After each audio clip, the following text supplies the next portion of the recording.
जुगाड़ू बहू का ईंटों का कूलर। अरे आज तो गर्मी ने बुरा हाल करके रख दिया संगीता बहू। ओ संगीता बहू, जरा हम सब के लिए गिलास मटके का ठंडा पानी लेकर आना। लाई बाबूजी। चूल्हे पर खाना बना रही संगीता उठती है और मटके से ठंडा पानी निकालने लगती है कि तभी ये क्या, कल शाम को मटके में पानी भर के रखा था, लेकिन ये तो बिल्कुल भी ठंडा नहीं हुआ, बल्कि गर्मी की वजह से मटके का पानी भी गर्म हो गया है। जिसके बाद संगीता को उस गर्म पानी को ही ले जाकर अपने सास ससुर और पति को देना पड़ता है। जैसे ही वो लोग उस पानी को पीते हैं, अरे बहू, तुझे मटके का ठंडा पानी लाने के लिए कहा था, ना कि गर्म पानी। ये गर्मी का कहर और ईंट की भट्टी के काम करके हम गर्मी से कम जूझ रहे हैं, जो तू हमें ये पानी पिला रही है।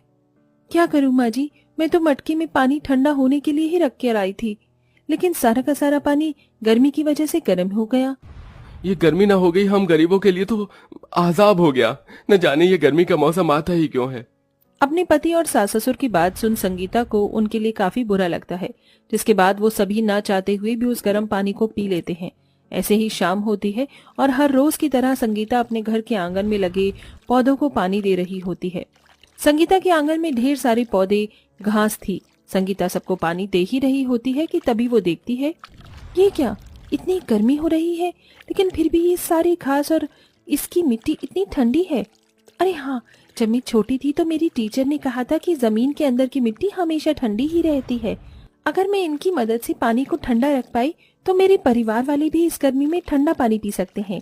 संगीता आंगन से ढेर सारी मिट्टी उठाती है और फिर उसे अच्छे से गिलाकर मटके के चारों तरफ उस मिट्टी को लीप देती है।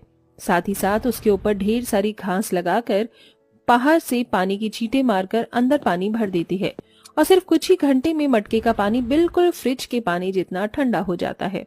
रात को खाने के बाद जैसे ही सभी लोग उस मटके का पानी पीते हैं, अरे बहू, तेरे जुगाड़ से तो सच में ये पानी ठंडा हो गया। अपने परिवार वालों को इतना खुश देख संगीता भी बहुत खुश होती है और ऐसे ही कुछ दिन गुजर जाते हैं। संगीता और सुमित्रा मिलकर एक दिन आंगन में कपड़े धो रही होती हैं। बहू, जरा जाकर हैंडपंप से एक बाल्टी पानी लेकर आना, कपड़े खंगालने हैं।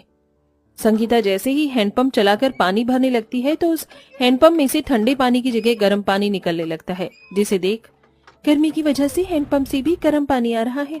अब हम क्या करें? इतनी भयंकर गर्मी में दोनों सास बहू के लिए गर्म पानी में कपड़े धोना नामुमकिन था, जिसके चलते अब दोनों सास बहू परेशान होने लगती हैं कि तभी संगीता के मन में एक और नया जुगाड़ आता है और वो जल्दी से 2-3 बोरी लेकर उसे गीला कर हैंडपंप पर बांध देती है। थोड़ी देर बाद संगीता जैसे ही हैंडपंप चलाती है तो उसके अंदर से ठंडा पानी आने लगता है। अरे वाह मेरी जुगाड़ू बहू, तूने तो इस हैंडपंप के पानी को भी ठंडा कर दिया। नजर न लगे मेरी जुगाड़ू बहू को। संगीता हमेशा अपने किसी न किसी जुगाड़ से गर्मी को दूर करने की कोशिश किया करती थी, लेकिन बढ़ती गर्मी की वजह से सबका हाल बेहाल हो गया था। अरे बाप रे बाप, मुझे तो ऐसा लग रहा है कि मैं अभी भी इनकी भट्टी में ही काम कर रहा हूँ। अरे अब तो इस गर्मी में इस घर में रहना दुश्वार हो गया है। बेटा, इस टीन की छत की वजह से ये सब हो रहा है। सोचा था इस साल इस टीन की छत को हटवा कर और पत्थर की छत बनवाऊंगा, लेकिन पैसों की कमी के चलते इसे न कर सका। टीन की छत होने की वजह से गर्मी में टीन बहुत जल्दी गर्म हो जाया करती थी, जिससे संगीता का पूरा घर ईंट की भट्टी की तरह गर्म हो जाता था। संगीता, अब तो तुझे अपने जुगाड़ से इस गर्म छत को ठंडा करने के बारे में सोचना ही होगा, वरना इस गर्म छत के नीचे तो हम लोग और ज्यादा दिन तक रह नहीं सकते। संगीता आंगन में बैठी बैठी इतना सोच ही रही होती है कि तभी उसकी नजर हैंडपंप पर जाती है, जिसको संगीता ने बोरे से बांध रखा था। ये देख संगीता के मन में एक और नया जुगाड़ आता है और वो एक एक कर बोरियों को गीला करके अपनी टीन की छत पर रख देती है और उसके ऊपर ढेर सारी मिट्टी डाल देती है, जिससे अब गर्मी की वजह से उन लोगों की टीन की छत गर्म नहीं होती थी। अरे वाह बहू, तूने तो आज हमारी टीन की छत को भी ठंडा कर दिया। और नहीं तो क्या बाबूजी, अब आपको दूसरी छत बनवाने की कोई जरूरत नहीं है। आप लोगों की जुगाड़ू बहू और मेरी जुगाड़ू पत्नी ने इस टीन की गर्म छत को भी ठंडा करके रख दिया। संगीता अपने जुगाड़ से कभी बोरे गीले कर घर की खिड़कियां और दरवाजे पर टांग देती थी, जिससे घर के अंदर गर्म हवा नहीं आती। वहीं कभी सबकी सोने की चटाइयों के नीचे गीली मिट्टी रख देती, जिससे सबको ठंडक मिलती। लेकिन इतने जुगाड़ करने के बाद भी पूरा परिवार मच्छरों से काफी ज्यादा परेशान था। इन मच्छरों ने गर्मी में काट काट कर सारा खून पी ही लिया है। न जाने अब इन मच्छरों से गर्मी में कब राहत मिलेगी। आय हाय, इन मच्छरों से तो राहत ये सिर्फ कूलर ही दिलवा सकता है। आय हाय, बिना कूलर के तो ये मच्छर एक दिन हमारा सारा खून पीकर हमें मार ही डालेंगे। गर्मी में बिना पंखे कूलर के गुजारा करना संगीता के लिए भी अब काफी ज्यादा मुश्किल हो चुका था। रोज रोज अपने परिवार को ऐसा परेशान होता देख अब संगीता एक बहुत बड़ा फैसला लेती है।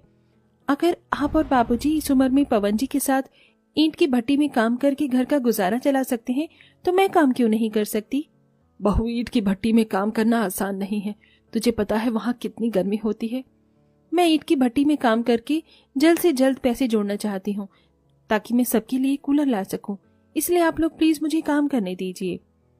संगीता के बार बार जिद करने की वजह से सभी लोग उसे काम करने की इजाजत दे देते हैं, जिसके बाद अब संगीता भी अपने सास ससुर पति के साथ ईंट की भट्टी में जाकर काम करती है।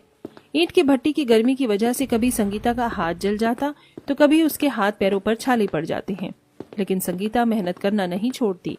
1 महीने काम करने के बावजूद भी संगीता 500 रुपए ही जमा कर पाई थी, जिसका उसे बहुत दुख था। एक दिन संगीता और रोज की तरह ईंट की भट्टी में काम कर रही होती है कि तभी उसकी नजर सामने चल रहे कंस्ट्रक्शन साइट पर जाती है। ईंट की दीवार पर पानी मारने से ये काफी ठंडी रहती होगी ना। पुराने जमाने में लोग ईंट और कच्ची मिट्टी के घरों में रहते थे, इसीलिए उन्हें गर्मी नहीं लगती थी। 1 मिनट, अरे ये चीज मैंने पहले क्यों नहीं सोची। संगीता के मन में ईंट की दीवार को देखकर जुगाड़ आता है, जिसके बारे में वो सबको बताती है। संगीता, तुम क्या कह रही हो? भला ऐसे कैसे हो सकता है? क्यों नहीं हो सकता? ईंट की 4 दीवारें बनकर तैयार कर सकती हैं, तो इनका कूलर क्यों नहीं। हम घर में ईंट की 4 दीवारें बनाएंगे और उसी बीच में से काट कर उसके अंदर एक मोटर फिक्स कर देंगे, जिससे हमारा ईंट का कूलर पूरा बनकर तैयार हो जाएगा। बहू जो कह रही है वो होगा या नहीं ये तो मुझे नहीं पता, लेकिन हम कोशिश तो जरूर करेंगे।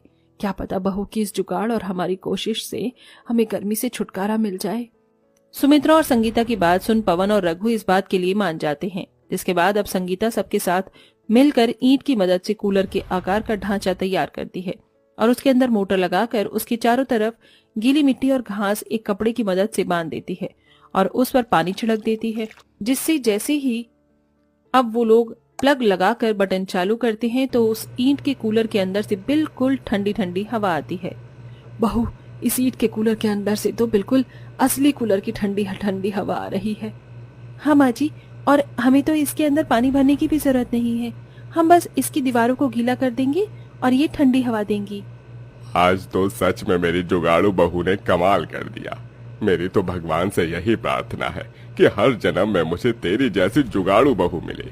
संगीता के ससुराल वाले उसके इस जुगाड़पंती के लिए काफी ज्यादा तारीफ करते हैं। इसी के साथ अब जब भी कोई संगीता के घर पर आता तो उसका बना हुआ जुगाड़ का ईंट का कूलर देखकर हैरान रह जाता। संगीता बहू, तेरा ईंट का कूलर तो सच में काफी ज्यादा बढ़िया है। हम लोग भी तुम्हारी तरह ही गरीब परिवार से हैं। अगर तुम हमारे लिए भी ऐसे ही ईंट का कूलर बनाओगी तो ज्यादा नहीं, लेकिन मैं तुम्हें थोड़े पैसे तो दे ही दूंगी। क्या तुम मेरे परिवार के लिए भी ईंट का कूलर बनाओगी? हाँ काकी, क्यों नहीं, मैं जरूर बनाऊंगी आपके परिवार के लिए अपनी जुगाड़ से ईंट का कूलर। आस पड़ोस में रह रहे लोगों को जैसे ही संगीता के जुगाड़ से बनाए हुए ईंट के कूलर के बारे में पता चलता है तो वो भी संगीता से अपने घर में ईंट का कूलर बनवा देते हैं, जिससे उन्हें गर्मी से राहत मिलती है। वहीं संगीता की भी अच्छी खासी कमाई हो जाती है और ऐसे ही अपने जुगाड़पन से संगीता अपने ससुराल वालों के साथ हंसी खुशी रहती है।